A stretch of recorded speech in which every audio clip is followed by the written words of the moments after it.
В эфире вечерние новости, в студии Василий Раченко. Здравствуйте. Смотрите сейчас. Не допустить огонь до райцентра пытаются в Тампонском районе. На помощь направили спасателей и пожарных из Якутска. Строительство нового многоквартирного дома ведут в Амге. Он станет одним из объектов второго этапа программы переселения. Студенческие волонтерские отряды начали работать в Горном районе. Ребята заняты благоустройством к предстоящим играм Манчары. Лесной пожар действует всего в 1 километре 700 метрах от поселка Хандыга. Огонь выжег 150 гектаров.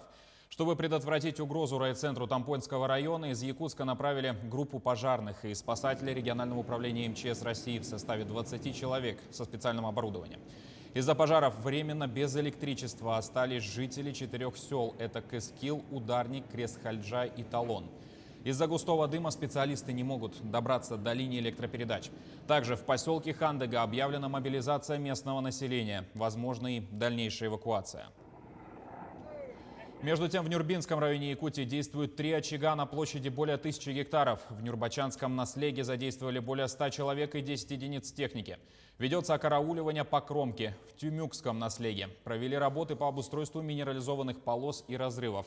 Самолет-амфибия Б-200 производит сбросы воды. А на лесном пожаре в Кюндядинском наслеге задействовали 6 работников Якутлесресурса, 40 парашютистов-десантников и мобилизовали местное население. Ведется окарауливание и тушение по кромкам. По итогам оперативного штаба отметить следующее, что в Верхневилюйском районе действует 2 пожара. В Вилюйском районе из 2 1 ликвидирована. В Кобяйском районе из 3 1 ликвидирована, 1 локализована. В Нюрбинском районе также продолжается действовать 3 пожара. Идет работа по их тушению и по локализации. Также в Усманском районе действовал 1 пожар, он локализован. Идет работа по ликвидации. В части 2 пожаров, которые действуют в Хангаласском и Тампонском, могу отметить следующее, что в Тампонском районе ситуация осложнилась, ветер уже дует, и пожар идет по название верховым, и угрожает населенному пункту Хандыга. И по итогам решения оперштаба самолет, который действовал на территории Вилюйской группы Лусов, Б-200 будет переброшен в Тампонском районе. Мы надеемся, что коллеги быстро решат, и по их решению, если примет аэропорт Якутск самолет Б-200, он будет действовать и работать в Тампонском районе. В Хангаласском районе 4-е сутки действует крупный лесной пожар в 13 километрах от села Тумул. Он выжег порядка 300 гектаров. На борьбу задействовали более 100 человек. Тушение осложняется порывистым ветром и сухой погодой. Сообщается, что угрозы населенному пункту нет, так как огонь распространяется в противоположную сторону. Причина – человеческий фактор. Установлен вероятный виновник, проводится расследование. В районе введен особый противопожарный режим. В связи с введением особого противопожарного режима въезд в лес гражданам запрещен, разведение костров и мангалов тоже запрещено. Ведутся патрульно-рейдовые мероприятия совместные с ООНД, с МВД. До какого числа продлится вот этот режим? Режим устанавливается вообще от класса пожарной опасности. У нас на данный момент 4-й класс опасности. Теперь об эпидобстановке. Еще 101 человек заболел коронавирусом за сутки. По информации оперативного штаба, из них в Якутске 62. В Мегино-Кангаладском районе 7 случаев, в Амгинском и Вилюйском по 6, в Верхневилюйском 5. Еще в 6 районах по 2-3 новых случая. За сутки лаборатории региона провели 680 исследований на ковид. Уважаемые жители, на настоящий момент, безусловно, наши районы, так же как и из республики, начинают выезжать жители нашей республики для проведения своего отпуска.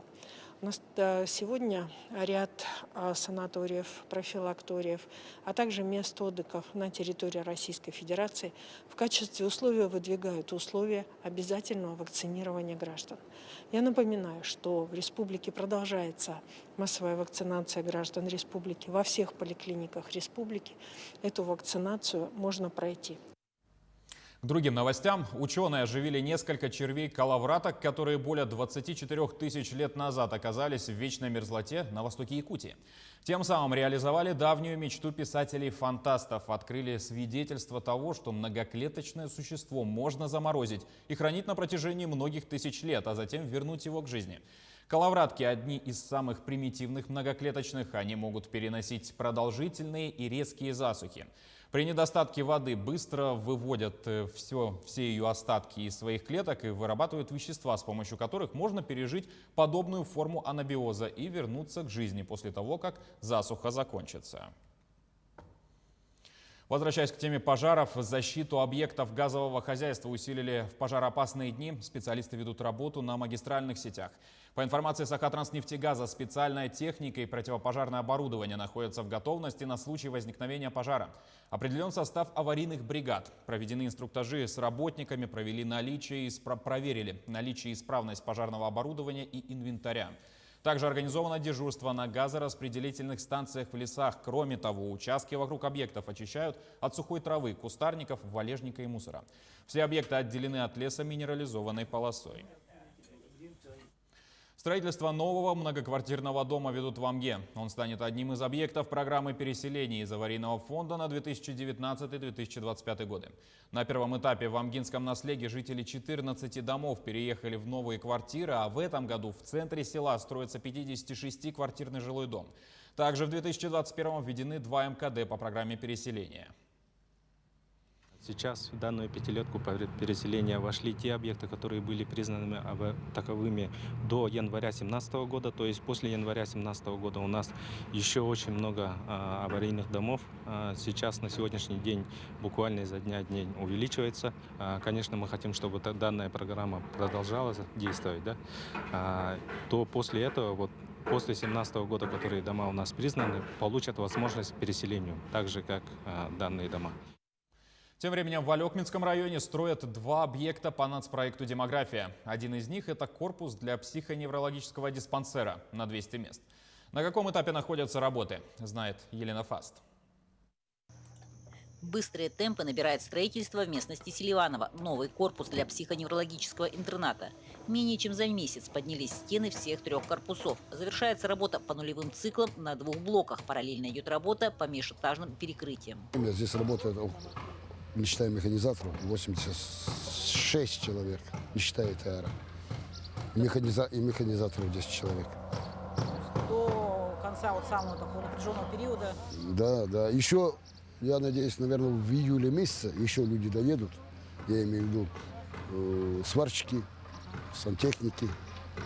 Так что, и на обделочные камешки приедут еще, баржами материал поставляем оттуда, баржи грузятся в Якутске, наши шлакоблоки. Все остальные материалы, которые нужны, и люди еще доедут. Так что пойдем. Навигация только открылась. В ближайшее время подойдут необходимые груза, после чего есть потенциал ускорить темпы. Планы большие. На следующий год планируем только обделка. Плитка, шпаклевка, покраска. Да? А нынче планируем до осени крышу возвести. Да? Возможно, осенью и глубокой, до больших морозов. Фасад делать. И когда ближе к весне тоже фасад закончить, чтобы лето уже было готово у нас. А на следующий год оставить благоустройство, я имею в виду, да? Только территорию.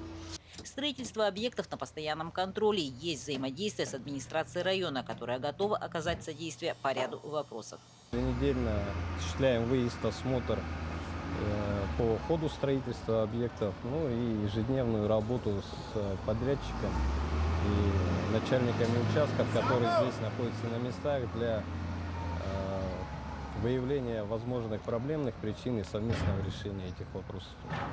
Елена Фаст, Максим Копылов, Алекминск.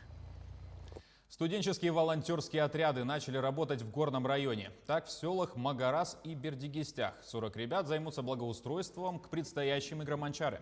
По линии Минмолодежи им будет выплачиваться заработная плата в размере 27 тысяч рублей, а также выдадут полный комплект рабочей одежды. Прошел большой конкурс среди населенных и муниципалитетов, и по итогам которого у нас муниципальное образование в Бердигистях у нас выиграл субсидию на организацию студенческих отрядов в летний период. Ребята на данный момент занимаются благоустройством наслега. Дни Якутии продолжаются в Татарстане. Там наш регион презентует свой инвестиционный, инновационный, туристический потенциалы.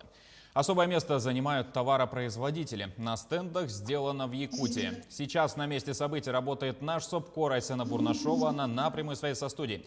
Айсена, здравствуй. Какие еще мероприятия удалось посмотреть? Василий, добрый день, я приветствую тебя. И, конечно, находясь в Татарстане, в Казани, хочется сказать «Яхши кён», что с татарского переводится как «добрый день». На самом деле программа очень насыщенная. Несколько мероприятий, несколько площадок проходят сразу в течение одного дня. И, например, прямо сейчас мы находимся в Казанской ратуше, где проходит первый межрегиональный форум Якутия-Татарстан. И, как ты правильно отметила, здесь участники, конечно же, презентуют инновационный, инвестиционный и туристический потенциал своих регионов. И ближе к концу мероприятия мы уже узнаем, какие направления для сотрудничества они посчитали более симпатичными. Ну и, конечно, хочется отметить, что Дни Якутии – это культурно-исторические связи и, конечно же, налаживание деловых контактов. Так, например, буквально вчера был первый день работы Дней Якутии в Татарстане. Министерство культуры провело ряд встреч, они провели даже круглый стол, по итогам которого было принято решение, что национальные библиотеки Татарстана, Башкортостана и Якутии будут сотрудничать. Это значит, что совсем скоро у нас появится переводная библиотека с татарского на якутский, с якутского на татарский. Мне кажется, это очень замечательная новость. И, конечно, хочется отметить, что круглый стол вчера прошел в такой очень легкой, приятной атмосфере. Конечно, говорили о развитии литератур тюркоязычных языков. И также, находясь в Казани, в Татарстане, я очень ощущаю тепло северной Якутии. И хочется отметить, что огромный пласт всех мероприятий, конечно, составляют культурные события. Сюда приехали самые яркие звезды якутской эстрады. Это этногруппа Аярхан, певец Легентей, яркие артисты Саха-театра и артисты театра Ланхо. Ну, кульминацией сегодняшнего дня, конечно, станет церемония открытия Дней Якутии в Татарстане. Она пройдет на площадке Академического театра имени Галиаскара Камала на открытом воздухе. И, конечно, в церемонии открытия примет участие глава Якутии Айсен Николаев и президент Татарстана Рустам Минниханов. На связи из Татарстана передавала наш СОПКОР на месте событий Айсена Бурнашова. Айсена, спасибо. Ну а на этом у нас пока все. Спасибо за внимание. До встречи в эфире.